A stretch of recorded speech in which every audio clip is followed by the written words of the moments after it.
Good morning, everyone, and welcome. This is the Biology Capstone course, all right? So I always like to begin with a small prayer. In the name of the Father, the Son, and the Holy Spirit.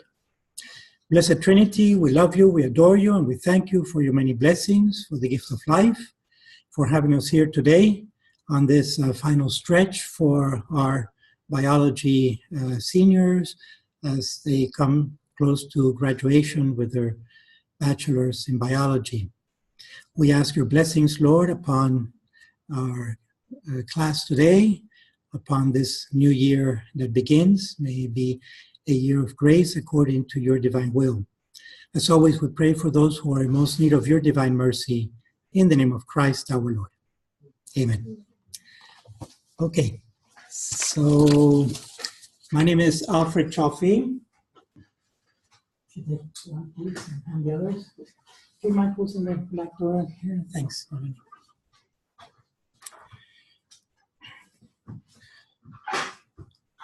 All right, let me start with a few questions. How many of you are planning on graduating this coming May, at the end of spring?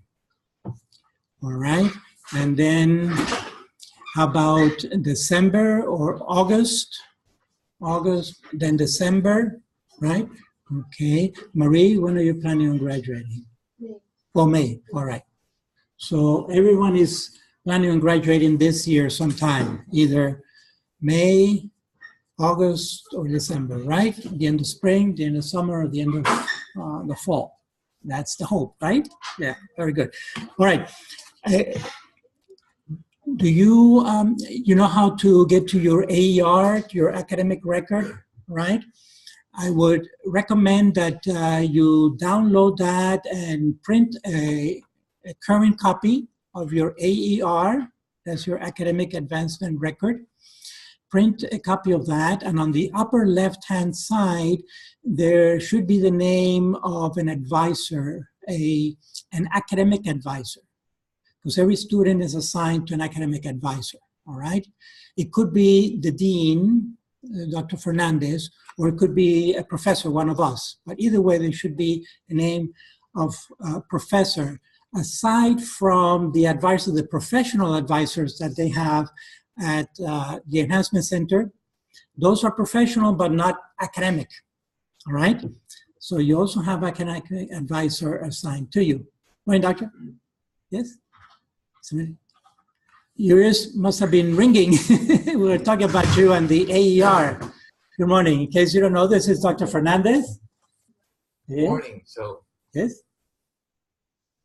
What is it? I'm recording it. This is called a snowball, and it records this way, and it records the students also. So this is for the students who have the organic conflict. The conflict, so right. That can work out that way. Exactly. I'm recording this session. Okay. And then I'll send them a link. I'll download it, make a YouTube out of it. Okay. And then send them the link. All right. So they'll hear and see everything. Right. So this is one of the, because we know there's some conflict, as you heard. So this is one of the solutions we're doing is this. Other is very, he has a radio show, so he's good with microphones and stuff like that, all right? So he's not techie. We're all learners in techie, right? With this technology. The other is, we do have, because of going to new calendar in the school and new longer semester formats, we know some students are going to fall out of sequence. That's going to happen now. So we are also going to have, we have to have it, capstone in the odd semesters, meaning like the summer and the fall. Just because if you only have capstones left after your class, we don't want to make you wait 2 semesters, for example, to get into capstone. It doesn't make sense, all right? So that's something that we will do, very likely starting this summer, because we have a number of kids that are in the off sequence now. Right. So we'll get to do that. So sure. So the biology division is going to be working on how to develop it. It could be something as simple as all that Father is recording may be archived and we just replay the thing. Well, we'll have to polish it, make it Sure. nicely. You can rehearse it with a script, so it's well, the students better. will say this course is unique in that it's essentially the responsibility of the students to study for each week and then have those weekly exams. Right. I'll get into the details. But I asked Dr. So far, all of these students are graduating this year, whether it's at the end of spring, the end of summer, or the end of the fall. Correct. So it's proper for them to take the capstone now, unless you think that the ones who are graduating summer or fall will postpone it. But my suggestion is that they stay with it. Yeah, no, staying with it will be fine. Some of the issues that we see, for example, is, the organic conflict, if they're a sequence one. Some senior courses. Also, number of credits is another issue. Correct. They cannot go past the 18 because they'll get charged. So there's all the financial considerations. Yeah. But this is something that we will, the biology division is going to meet through this semester and work with this, because it's something that will become a necessity because of the number of students going on and the rolling admission and all that. That rolling admission, then we need to increase the frequency of Capstone. But this is a very nice alternative, recording yourself. But all you really need to do is hear Father Choki. You don't need to see him. We know what we look like, right? His voice is important, right? So this is the kind of recording I like. You don't get to see me because you need to hear. That's really good. Right. All right. Well, any other questions? Or? No, I think we're good for now. We're good for now? Okay. All right. Because I'm heading off to another meeting. But I wanted to speak.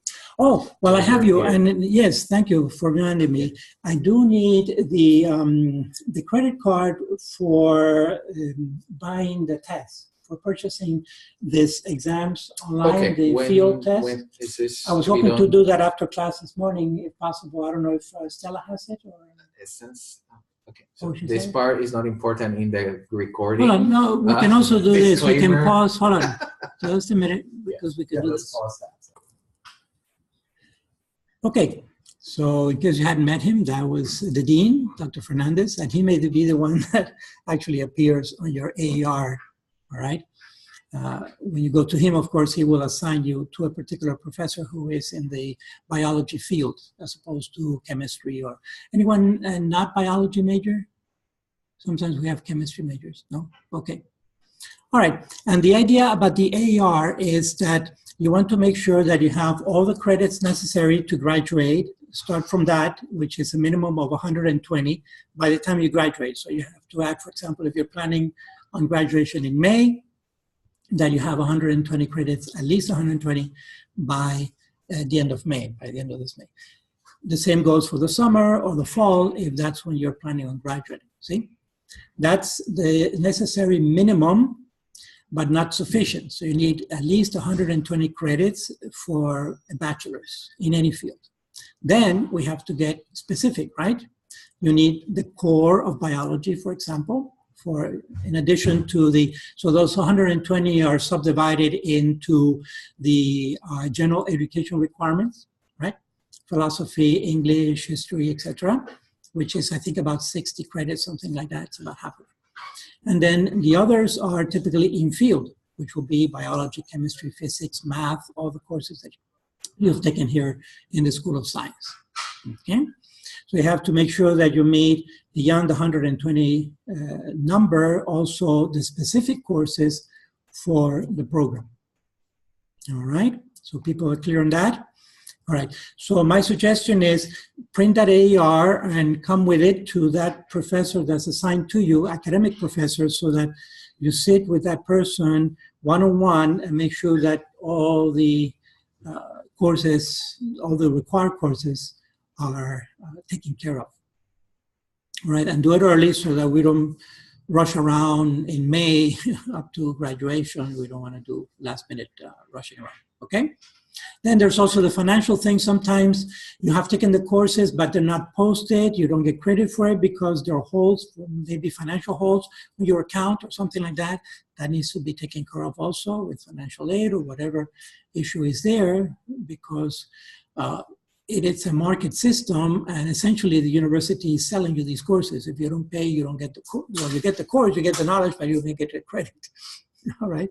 So sometimes there are financial holds, and the students don't realize that because they've met the academic requirements, but there's that financial hold on the background. All right. Questions or comments that you have for me? No? All right. Let's go further into the course. Let me see. All right. So I posted the syllabus in Canvas. You know how to get into Canvas and all that? Yes? Okay. But I printed out the essential stuff out of those 6 pages. This is the core of it. It's front and back. So on the front, it gives you all the technicalities about the course. My name, Alfred Chaffee. I might as well, by way of a very brief background, because I've had some of you for class before, but not all.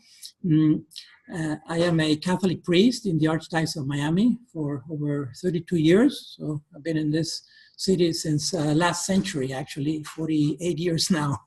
Started at MDC in 1970.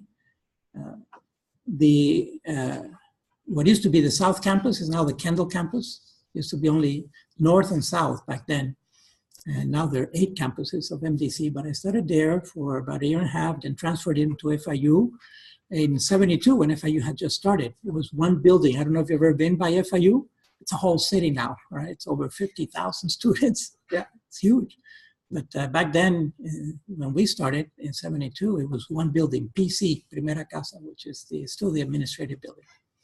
Anyway, graduated from there in biology, as you folks are hoping to do this year, right? Back in 73, bachelor's in biology, and then I started teaching at St. Brendan High School, which is a Catholic high school in the Southwest.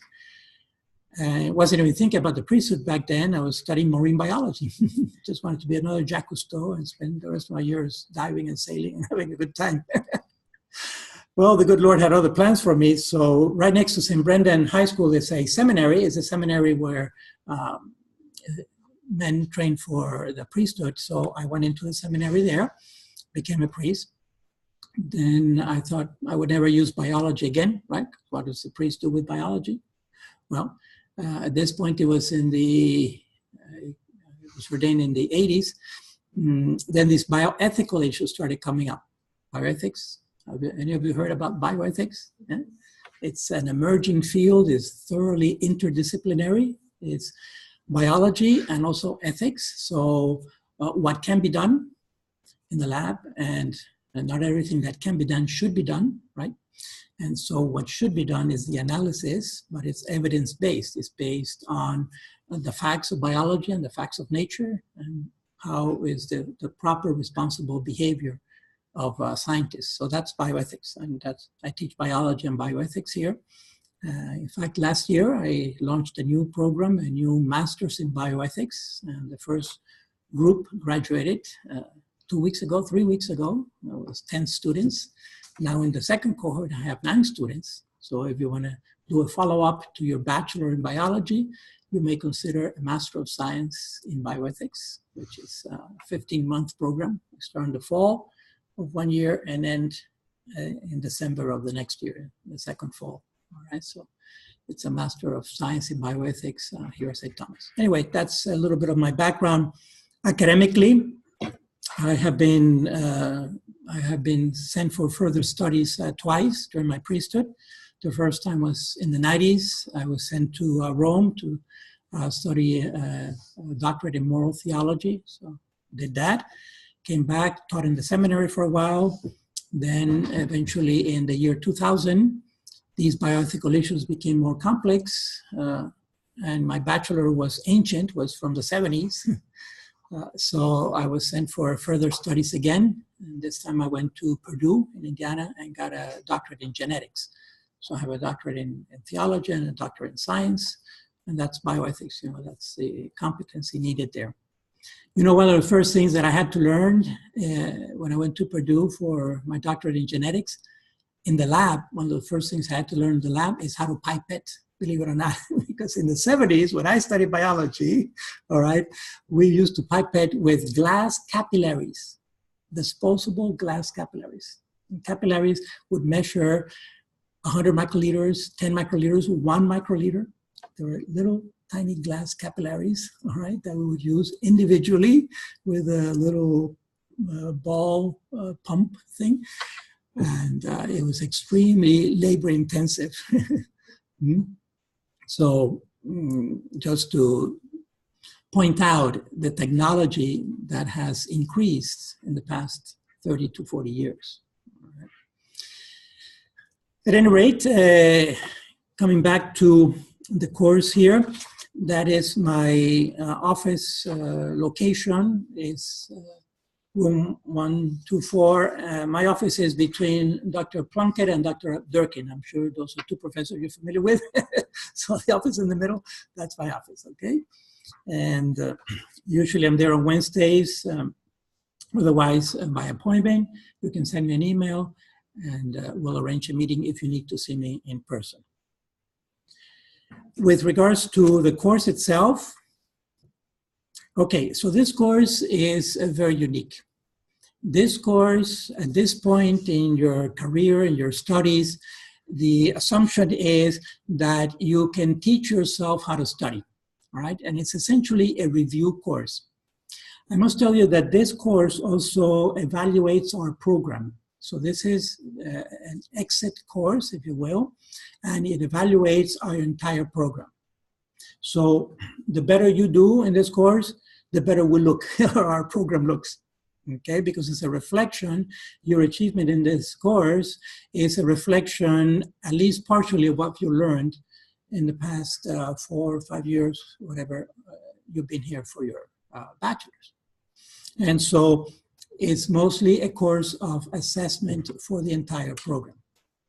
But it's also required for graduation. So basically it's a pass-fail course. And I can tell you that students really have a hard time failing this course, all right?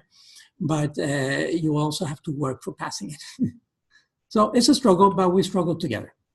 And the basic idea is that we measure our program against a national standard.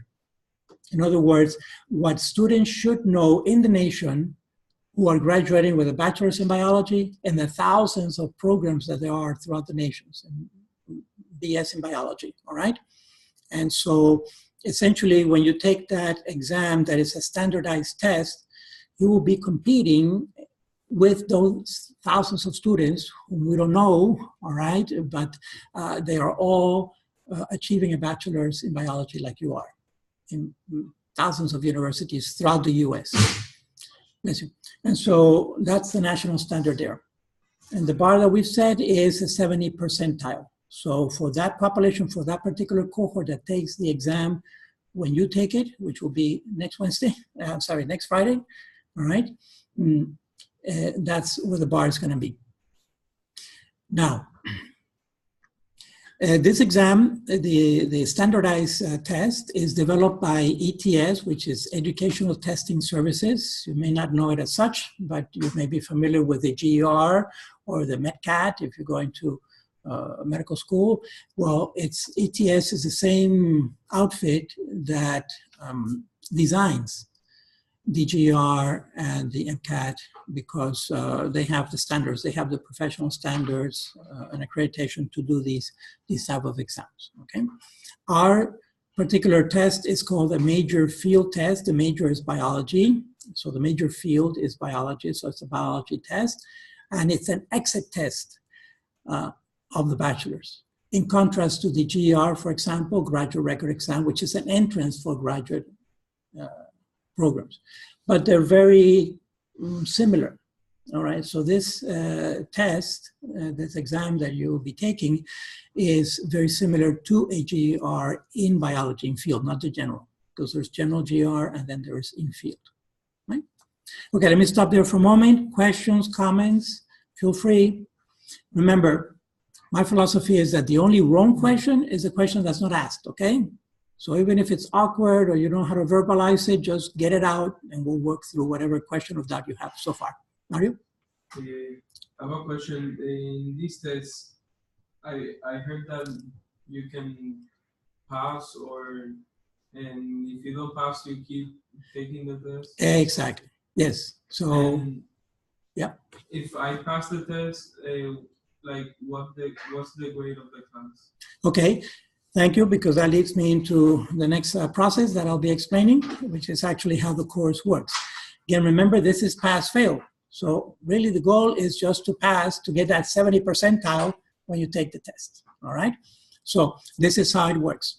Next Friday will be the test. So yeah, cold turkey as you come, because you have been studying this for 4 years, all right? And so you take the test the first time. Whoever passes next Friday, congratulations, we'll see you at graduation. You're done. You pass, you're done, bye-bye. Do something else with your time for the next 4 months, 3 months, which I'm sure you need your time for other courses, right? Okay, so that's the idea, is to try to pass this first time around. Some will, some won't, we don't know, but that's the way it goes. Then the next time you'll have will be at midterm.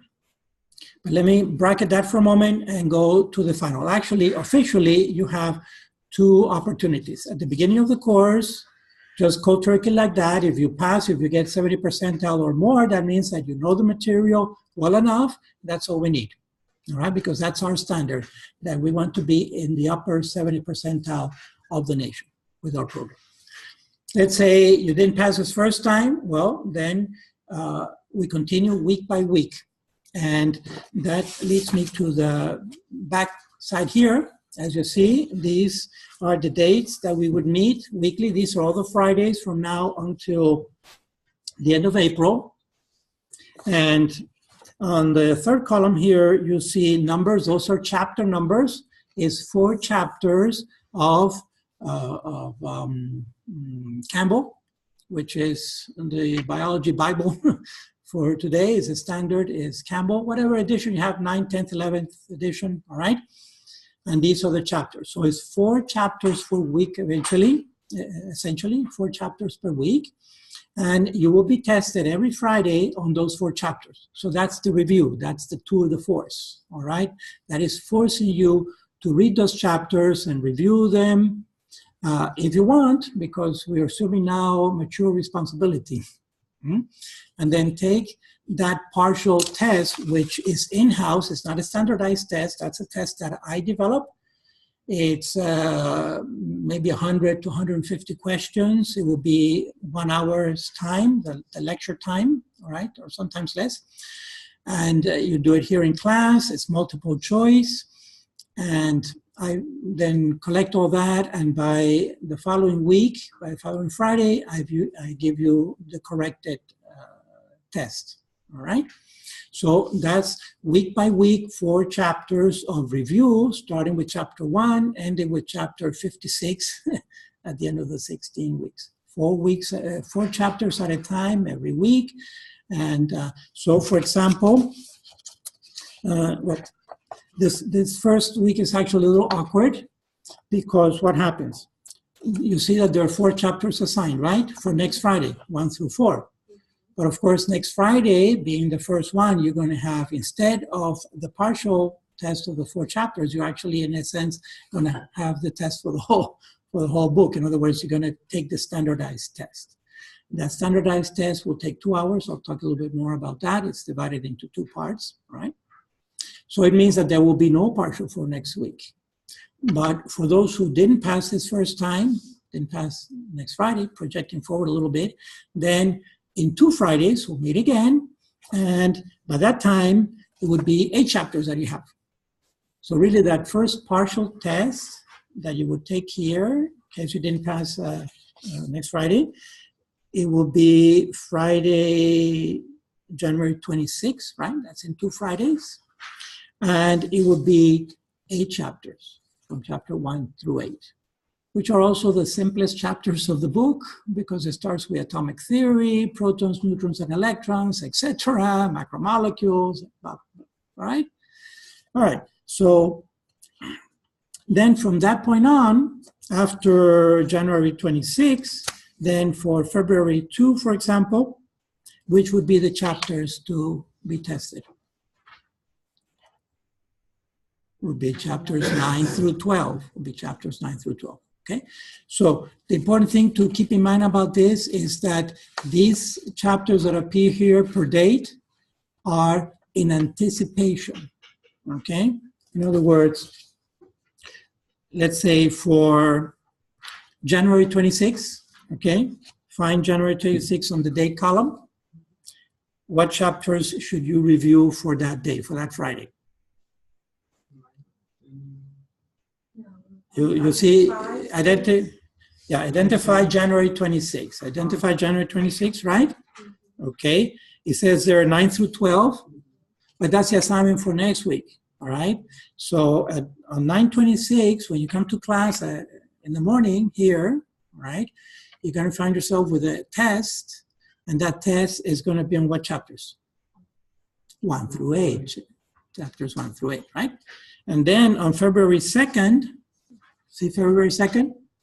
That test on February 2nd will be in what chapters? 9 through 12, right? And so on down the line, okay? Anyone not clear about that, don't get confused because you're going to be reading the wrong chapters otherwise. Just ask, don't be afraid. It's a little tricky here, but basically the corresponding chapters are in anticipation, all right? Okay, all right, that's how it works. Again, question, comments, people good? Yeah? All right, so we continue down the line. The one break is Good Friday, that's during Holy Week. Of course, we're not gonna meet on Good Friday. And so essentially, to study chapters 41 to 44, how many weeks do you have for studying chapters 41 to 44? You have 2 weeks, okay? Because you're gonna be tested on those chapters on what date? April 6th. See how it works? Okay, so just to be clear on the little glitches. Thanks. We're gonna be the 2/9/2018. Yeah. Isn't it spring? 2/9. I don't know, let's find out. Let's check it. 7. Yeah. Oh, I meant the 3/9. 3/9? Let's check and see. Hold on a second. Okay, so the question is 3/9 a spring break? Yeah, there should be a break in there, right? Okay, so we are. I think it's from 7 to 12 or something.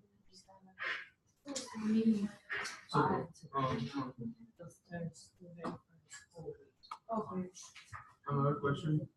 Okay, let me do one at a time here. I'm trying to get into the academic calendar. Okay, current academic calendar.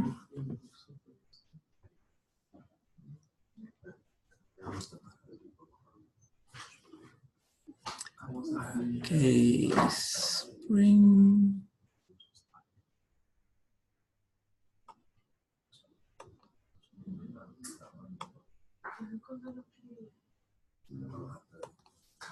(1718).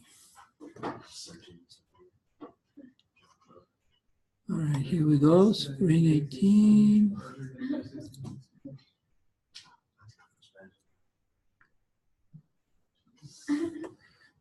Classes begin. Martin Luther is 15.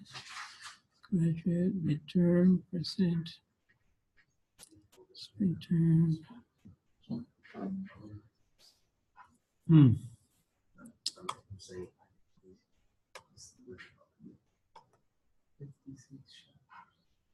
See, I don't see the spring break. Okay, I'm in the spring 2018 semester term.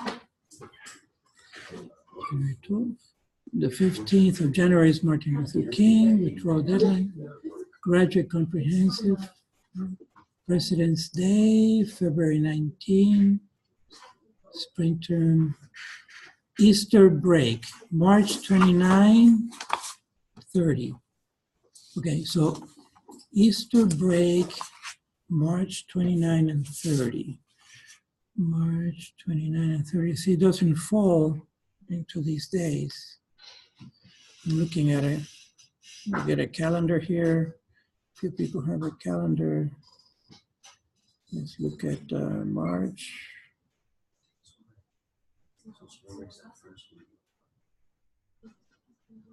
March 29 and 30. 3:30.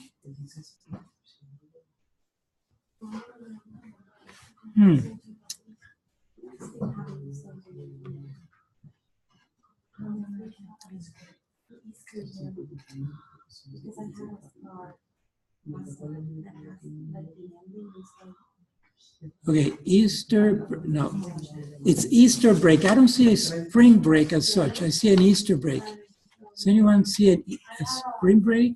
I saw spring break, it's from March 5 to 9.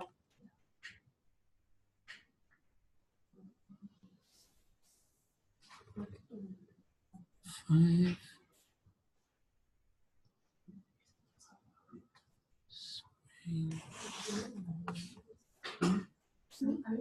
Where did you see that? 5 to 9, March 5 to 9. So that would be the 9.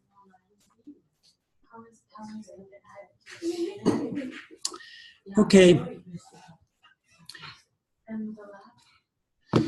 So March 5, let me make a note of that. 5 to 9 you say? Yes. That would be March 5.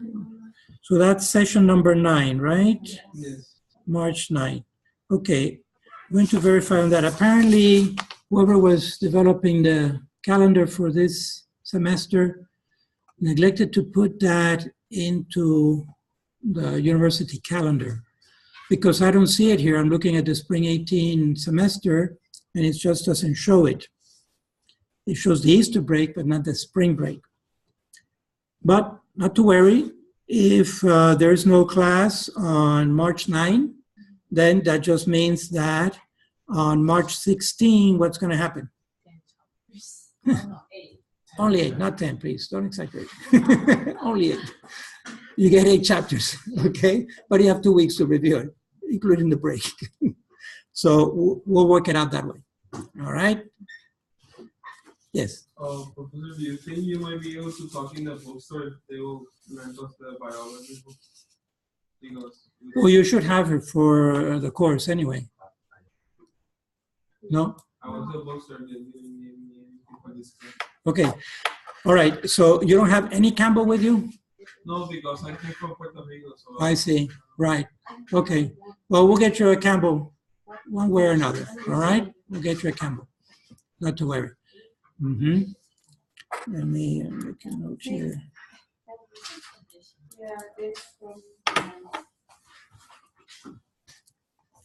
Make a note of that for the bookstore.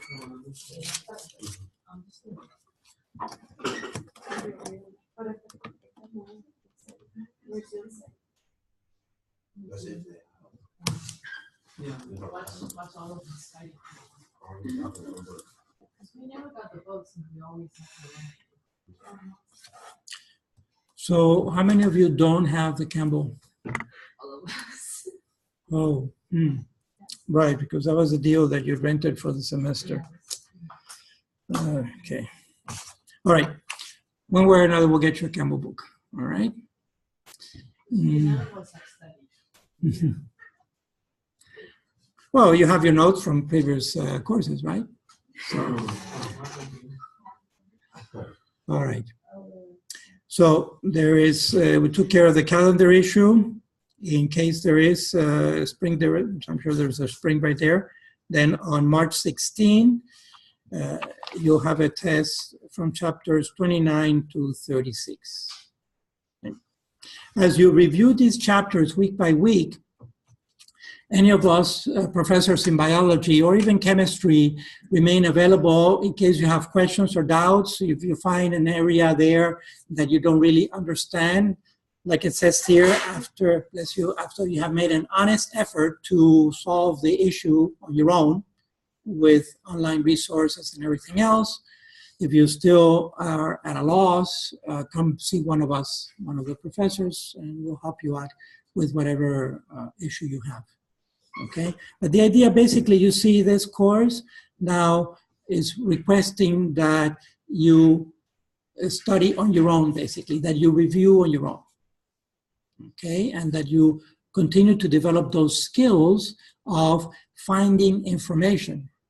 Because at the end of the day, biology, like any empirical science, is about the facts. All right, it's not my opinion where I think that that tree is there or not, or I like it to be there or not. The tree is there whether I like it or not. All right, and photosynthesis is going on whether I understand it or not. So it's about finding the information on your own and being solid on it so that then you can be evaluated on that information, basically. Okay, any other questions or comments? You were saying something about Tyler. the midterm? Oh, yes. Okay. So the first chance that you have will be next week, and we'll talk about the schedule in a minute. The second chance that you have the midterm. The third chance is at the end of the course. Again, it's basically the same test, but of course, the questions are scrambled and changed and so forth. We have no control over those questions, so don't expect them to be exactly the same questions. Sometimes they are the same questions, but they rearrange the order of the answers, or they rearrange the questions, because it's not going to be necessarily sequential when these tests are done. You're not going to get first the molecular part, and then the cellular biology, and then organismal or something like that. They'll be scrambled around. You know, they may ask an ecological question at the beginning, and they may ask a molecular biology question at the end of the test. They're scrambled. Okay, so your mind has to go back and forth on it.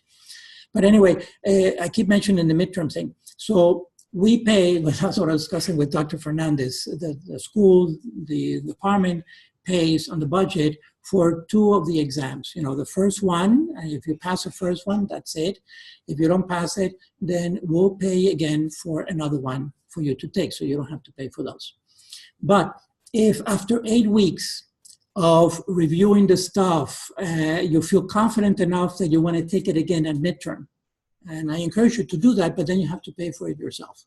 And I'll administer it, I'll run it, and it will count and everything, but we just don't have it in the budget to pay for 3 of them, okay? So if you want to take it halfway, it's about $20, $20 or $25. That's what it is. So it's worthwhile. You can save up for it, and if you feel more confident midway, and I encourage you to take it, because, well, you lose basically it's $25 in case you fail, but if you pass, then you're done. See? So it's an incentive and it's an encouragement. So it's around there. It's about $20 or $25. I can tell you on Friday exactly how much it will be next Friday. Okay? So that's the deal. And for the rest, on the partial exams, like I say, it's a multiple choice. It will take pretty much the full hour, or maybe, actually I start with 40 minutes and then I increase to 50 minutes, but I increase the number of questions. And these exams, these standardized tests, have 2 dimensions to them. One is the actual substance, the subject matter. There's no substitution for knowing the subject matter. Okay, you really cannot substitute for knowing the actual material. But also, you can enhance your grade by knowing also some techniques, some testing techniques that have nothing to do with the subject matter. It's just how to test well on these standardized tests that are time on a clock. All right, so you have X number. It's typically under 1 minute per question. It's typically around 45 to 50 seconds per question. All right, and so what happens is, if you delay on one question, then you're eating up the time for the other questions. And so in a minute, I'll talk about some techniques, specific techniques on how to take these tests. But basically, this will help you manage, budget your time throughout that the whole period that you have. And also, these tests, you can go back and review your answers and all that. All right, so question, Mario? Do they take on consideration the students that have like ADHD and need more time? Well, there is some consideration there. It's like a general consideration, but it gets a little technical. The student has to come up with a letter from a doctor, right? Not just the clinic here, it has to be an MD, yeah.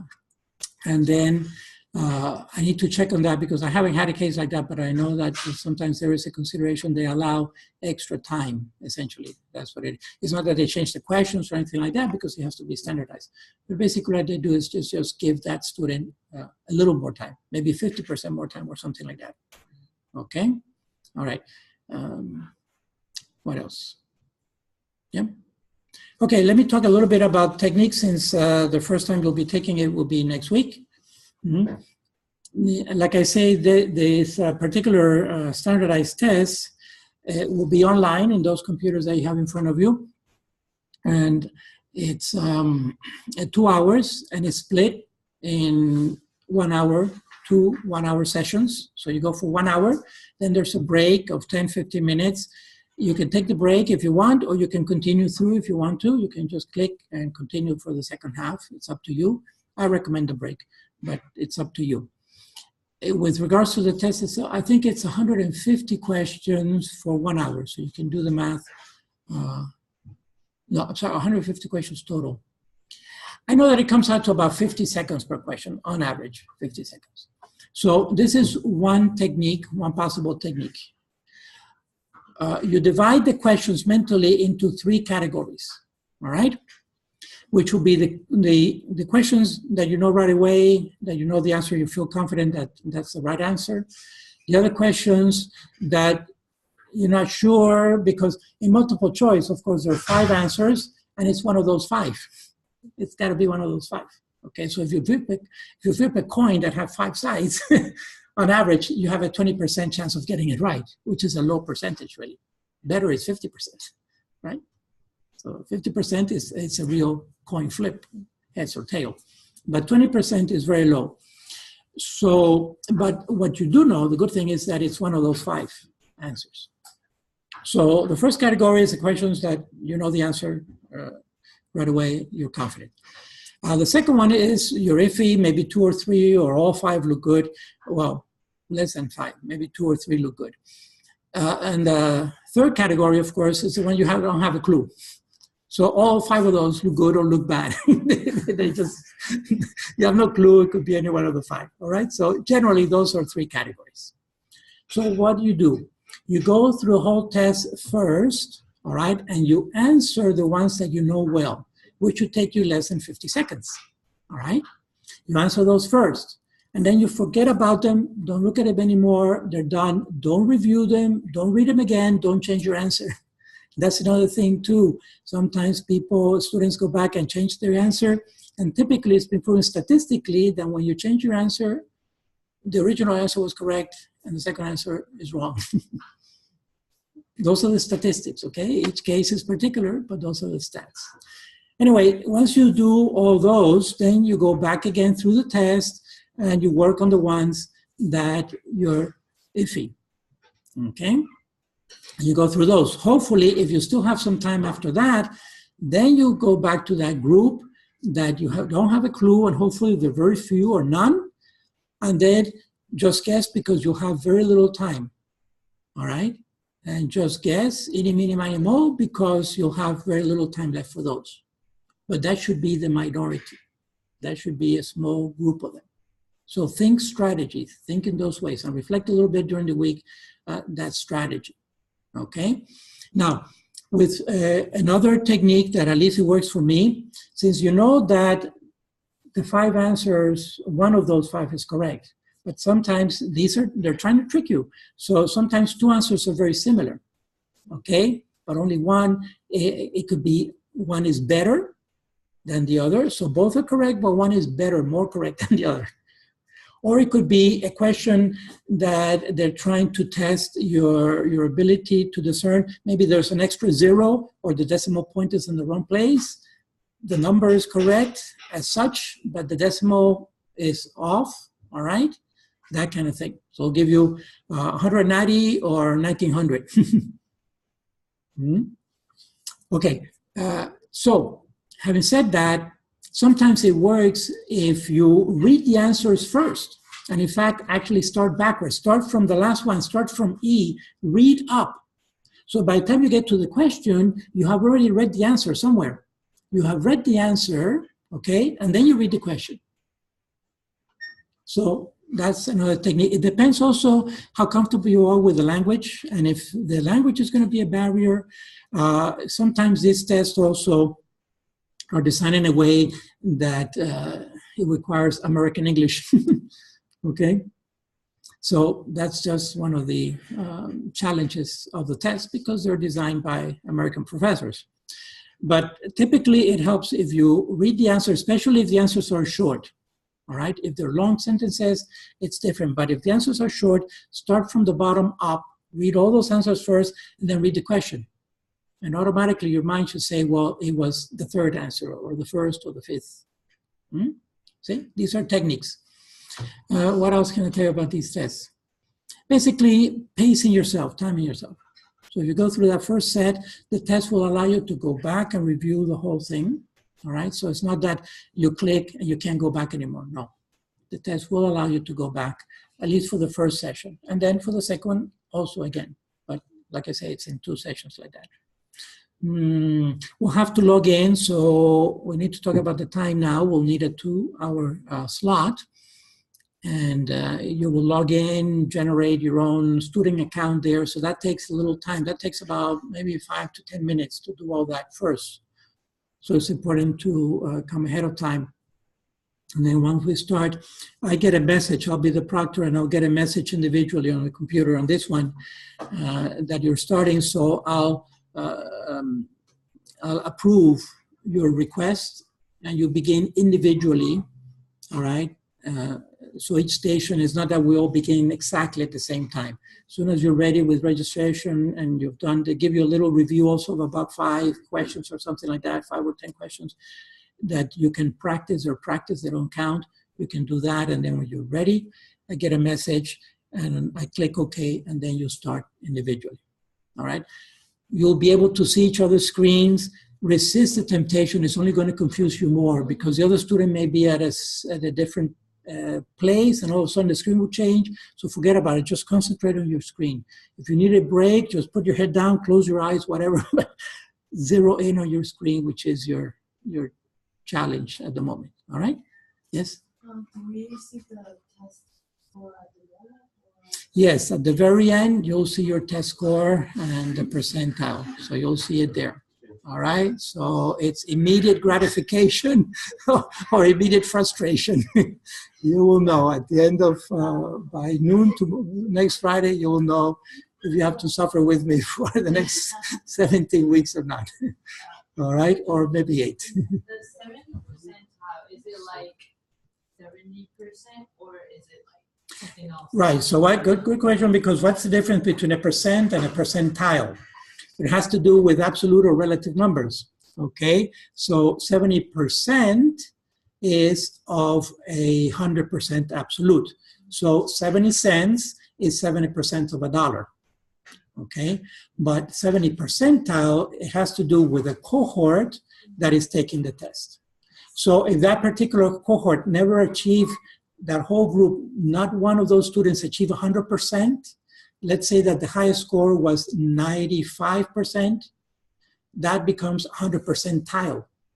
And everything is scaled according to that because that sets the highest bar for that particular cohort. That's precisely what makes it a standardized test. So you're competing against the cohort that is taking that test that day or in those next day or two, you know, is the ones who take it. Exactly. So if you get a real, what you need to pray for is that all the other students are real dummies, okay, and you become the highest percentile. But if you get a genius in there, an Einstein, that person is going to skew the curve off. All right. So I don't know if exactly if one particular person does it or it's a group, if they cluster it, you know, and the highest numbers determine the 100 percentile. But basically, you're competing against the cohort of students that are, because that levels the playing field. These are the students throughout the nation that are studying a bachelor's in biology, like you, but in other universities, all right?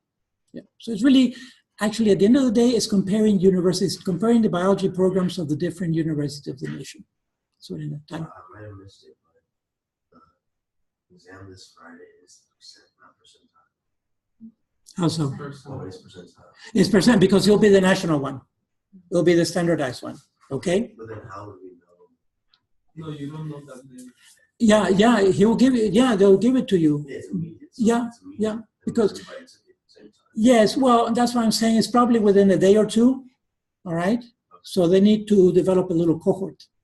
And they do that. Maybe they set themselves a parameter of 24, 48 hours, maybe 72 hours, maybe 3 days, whoever, in these days that is taking that test, they're just accumulating that data. But because so many people take it, so many thousands of people take it, 1 or 2 more is not going to change very much. It's like, for example, now, your GPA, if you get an A or a B in a course, it's not going to alter your GPA that much. Maybe it'll alter it in a decimal or more likely in a centesimal, but not in a whole number. You're not going to go from a 3 to a 4, from a 3.0 to a 4.0, even if you get all A's in this semester, for example. If your GPA is 3.0, if you get all A's, you'll probably go to 3.2, 3.3 max. It's not going to change a whole number. Why? Because you're adding a few numbers to a bigger number. And so when you average that out, it's a small percentage, okay? Yeah. Don't worry too much about the stats. Basically, just concentrate, try to review your notes. That's why I sent you that email before the Christmas break, all right? Try to review your notes. And the most important thing is to come fresh, make sure that you get a good night's sleep. Don't cram. Don't cram these tests. Don't work for cramming. Because why? Because then you're going to be tired, exhausted. Do not cram. Do not study the night before, all night on Thursday. Have a good dinner, go to bed early, get up early, fresh, have a good breakfast, go to the bathroom, come here, nice and cool, ready to, hunker down, concentrate real hard for 2 hours, okay? But don't be studying all night on Thursday. Don't panic. Don't get anxiety because that's going to work against you. Okay, basically, you know it. You know at least 70%. If you know at least 70% of what we've been giving you for the past 4 years, you'll do fine. Okay, all right. So the test next Friday will be from 9:25 to. Okay, thank you. Let's look at the schedule. There are 2 other students who are taking that organic course, which conflicts with this one at the same time. So we have options. I can also give them the test individually. That's all right, okay? So obviously this hour works for you. Does anyone have another class after this? Yes? At 10:50? 12:15. You have to, okay, who has a class at 10:50 after this? 3 of you have a class at 10:50. Okay, who has a class at 8 a.m. on Fridays? No, but at what time? No, but at 8 a.m., 8 a.m., the first session. No, because that's the other option. So I have to go to UM with Dr. Yes, next month. next Friday at 8 a.m. Yeah. Yeah, 8 from something. yeah. Okay, but the rest of you could be here, so we can start one group. We can do one session, 8 to 10 a.m. next Friday, for example. 8 to 10 a.m. Who can make it 8 to 10 a.m. next Friday? 8 to 10 a.m. Yeah, it's an early rise. I know. That's what I'm saying. Thursday, 8 p.m. Go to bed. Yeah. Okay. So at least let me see, 6 of you can make it. So for the first group, 8 a.m. tomorrow. Next Friday. All right. Fresh, and we'll get going. All right. Then, so you'll be gone all Friday. When are you planning on coming back? Do you mind if I talk to Dr. Casada? Yes, talk to him and see, is this a single shot or is one of several visits or what? This is just going to be one. One time? Okay. Talk to him and see, is it with other students or just you? Oh, yeah. So it's just one-on-one. Maybe he can rearrange that schedule if possible, or he can go after 8 a.m., like at 10:30 or so. That's another possibility. I think we're going to go see a lecture in UM. Oh. About the project. Oh, I see. Okay, so that's a fixed lecture that's going on. Yeah. And what time is the lecture? It's from 9 to, Okay, yeah. All right, so if you were to come at 8 to 10, you could probably leave here by 10:15, more or less. You can be there by 11. I don't know if that's too late or if it's a whole day thing. So see and find out. Maybe if the first 2 hours are being recorded, I don't know. See what you can do. If not, then stand by. We'll have to arrange maybe Monday after. How's Monday? Let's see. So we're looking at the 19, 20, 21, Monday 22, right? Monday, January 22. Do you have, is that, no, that's not Martin Luther King.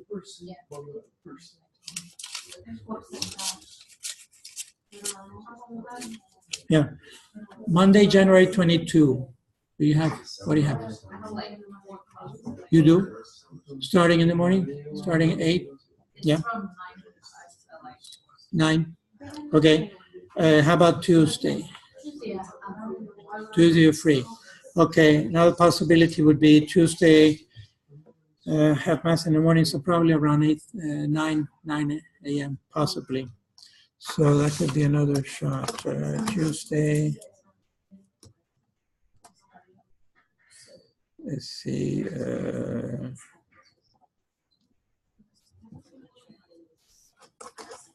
Hopefully some of the other students can make it also.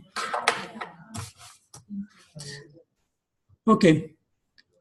So if you could talk to him soon, shoot me an email and let me know what's the upshot of that. Okay? Sure. You're welcome. Okay, folks, what else do we have? All right, so just to review, the core of this course essentially is to assess, to evaluate where you're at with your knowledge in biology.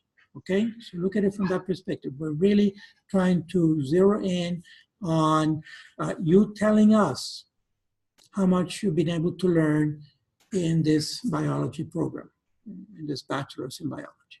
Okay, so that's what it's about really, is to demonstrate to us how much you've learned, and to do that with a standardized test, which has its particular technicalities, okay?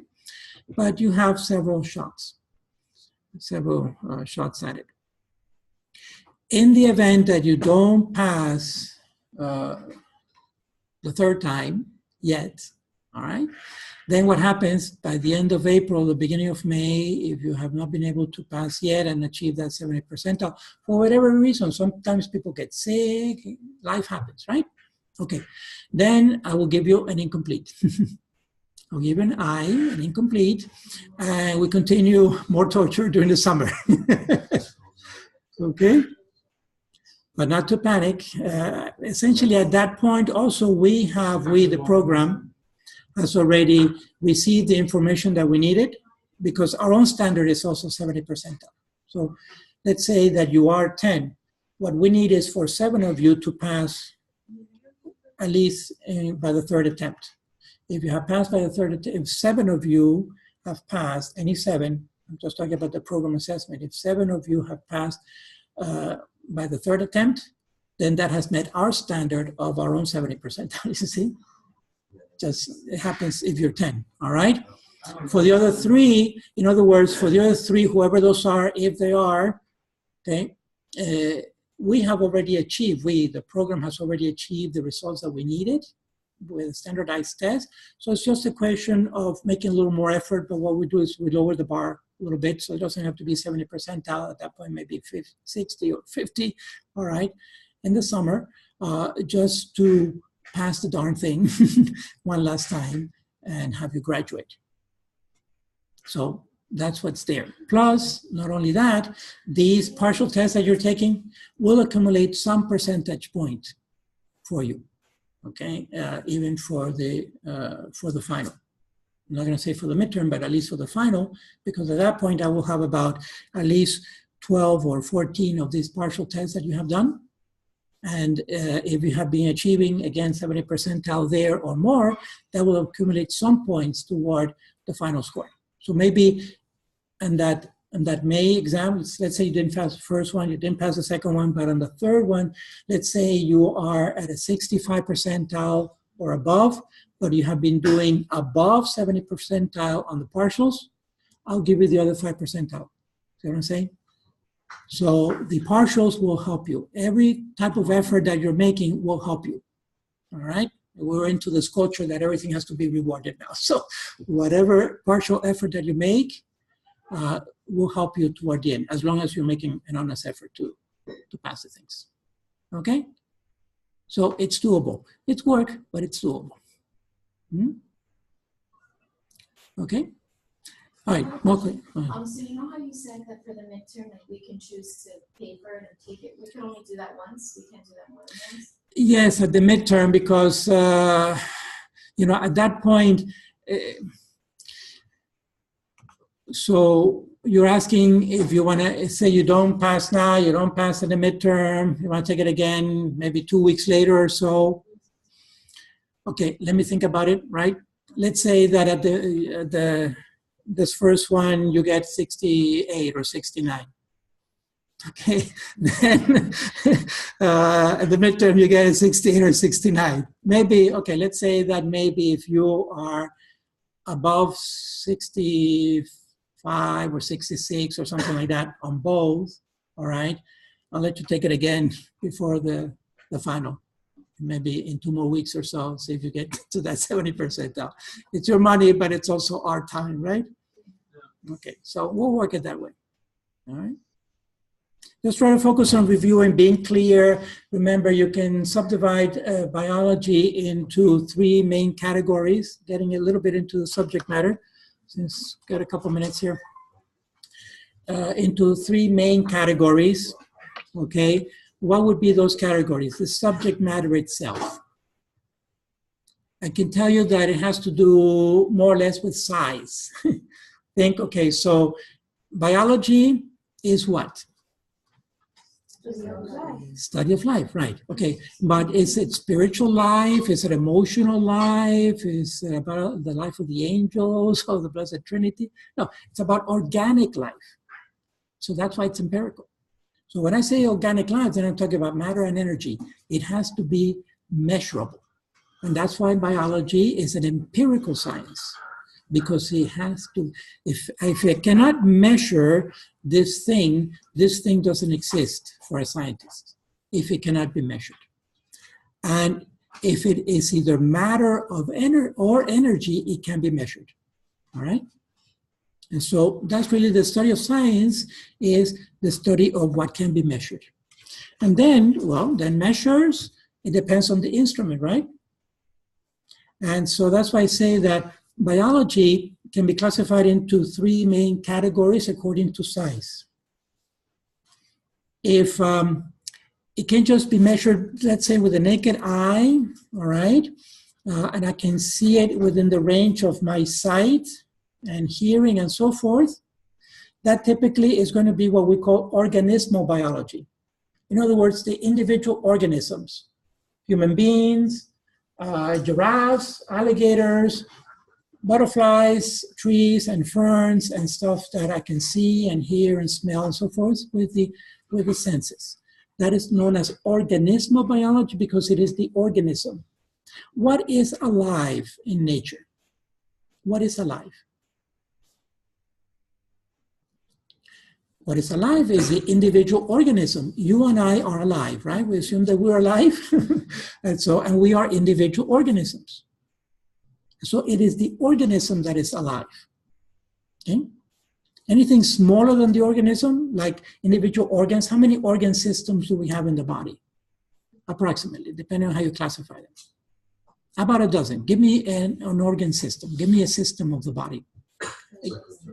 Please? Digestive. Another one? Circulatory. Another one? Muscular, nervous, respiratory, etc. Right?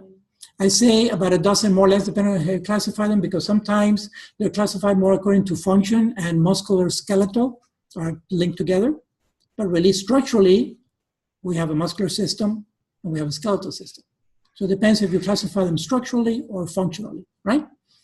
At any rate, about a dozen systems make up each one of our bodies? Well, I can lay out my dozen systems here, my organ system. I can lay out all my respiratory system and all my nervous system and lay them out on this table. Do I have a living organism?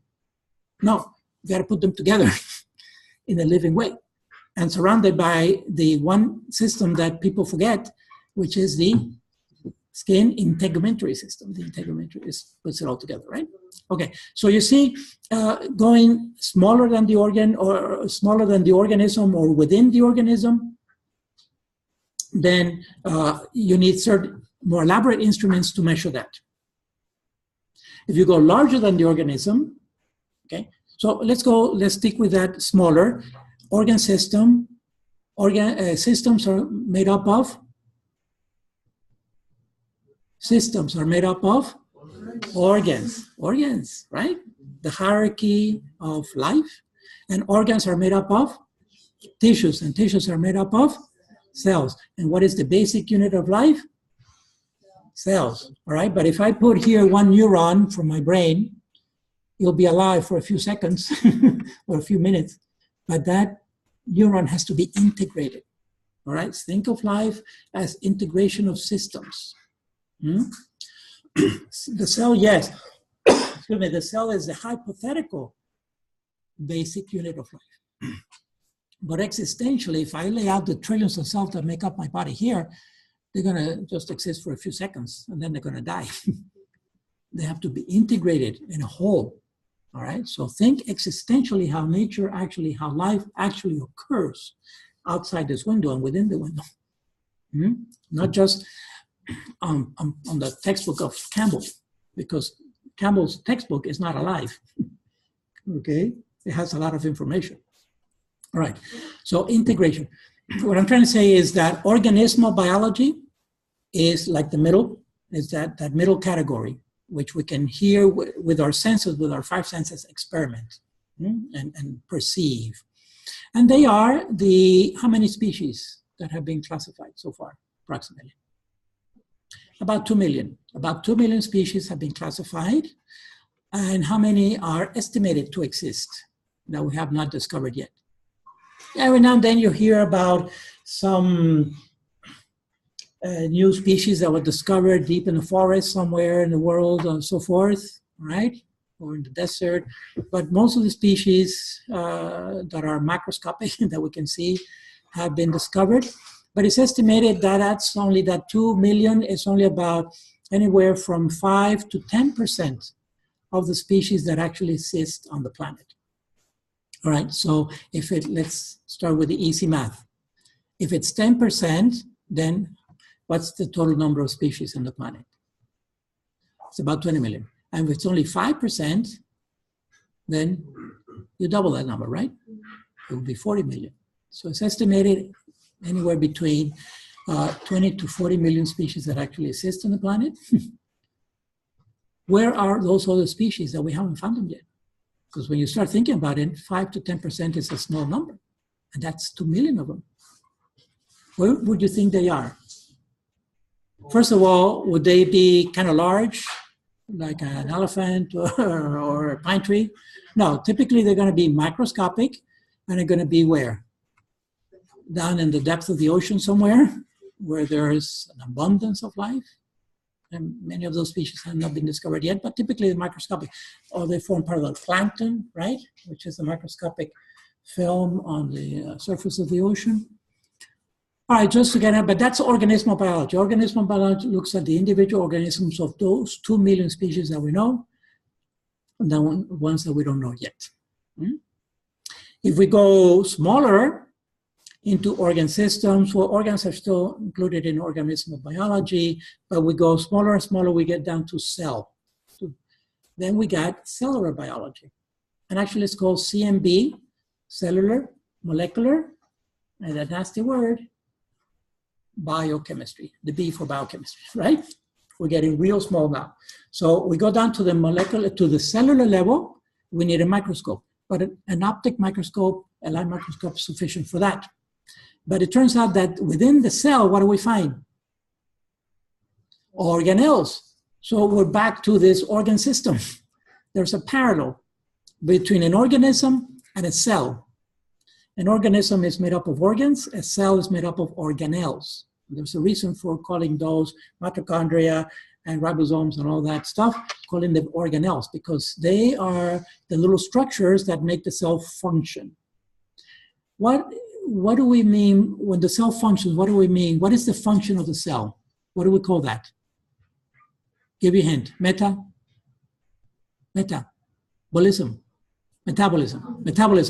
function. So there is cellular metabolism. That's the function of the cell. That's how the cell is alive. That's how the cell is the basic unit of life, by metabolizing, right? And metabolism can be subdivided into two categories: building up or breaking down. So who builds up? Ana builds up, anabolism. And who breaks down? Kata breaks down. Okay, so anabolism is the building up of mostly what? Well, the macromolecules, right? And there are 4 macromolecules, 4 types of macromolecules, which are this. You should be doing this in your sleep, guys. Carbohydrates, lipids, proteins, nucleic acids, right? And who do the work? Who are the workhorses of the cell? Proteins, thousands of proteins. So transcription, translation, that's all anabolism, right? It's building up the proteins that are needed for the cell to metabolize. And then proteins will digest each other and break down back into the AA, which are amino acids, to rebuild all the proteins, and back and forth, and the buildings are broken down and the material is recycled to build new buildings. All right? So when we're down to that level, to cellular, we're studying the cell, cellular metabolism, that cell. Then molecular, we get down to the 4 macromolecules of life and their particular functions and structures, right? And then we can go deeper into that. At that point, it's all chemistry. It's chemistry, so it's biochemistry. And that's why that other group of biology is called CMB, cellular, molecular, and biochemistry, right? CMB.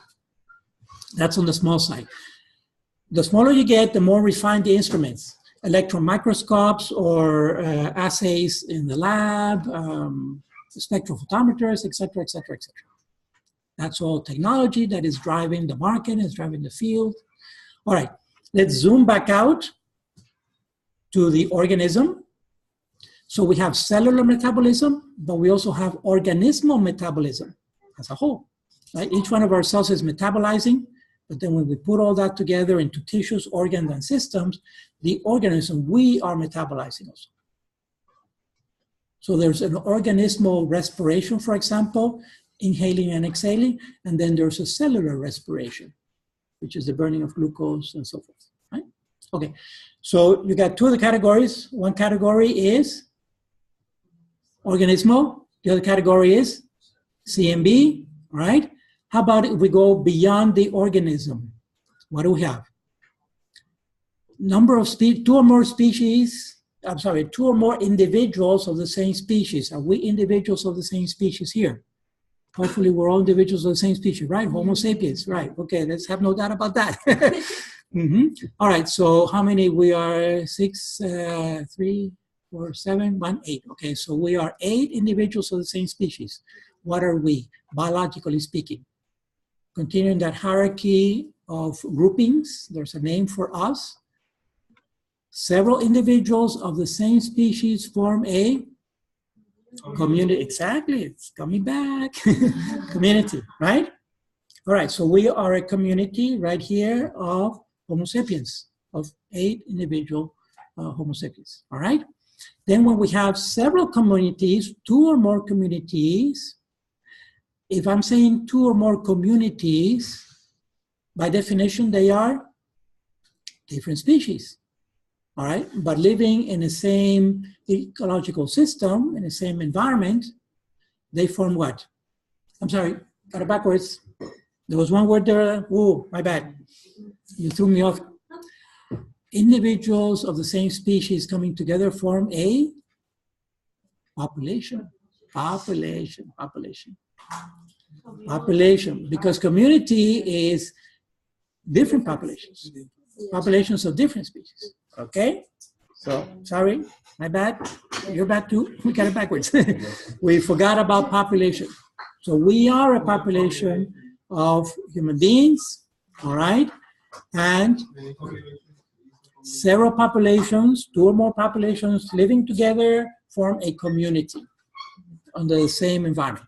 So we can go out into the forest, for example. Now we got population of humans and we got populations of pine trees, different populations, different species, but one community because we're on the same area together, right?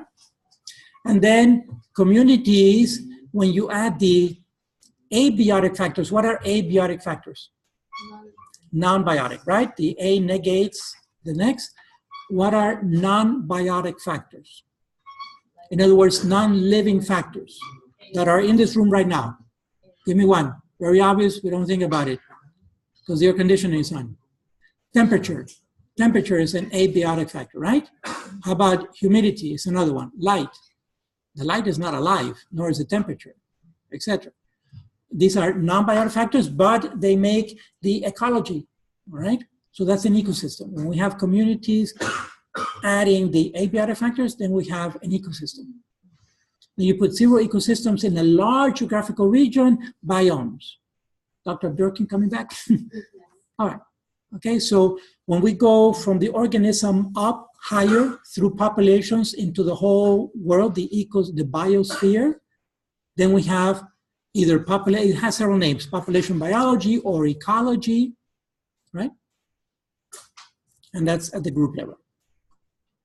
So those are the 3 main areas. It's a question of hunking down, zeroing in into those 3 areas and having them clear in your mind.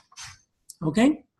Folks, thank you very much. Are there any questions or comments? No? If anything, you can shoot me an email, and I'll see you next Friday. For those of you who can make it, 8 a.m. sharp. All right? Okay. Have a great week, guys. Thank you. See you.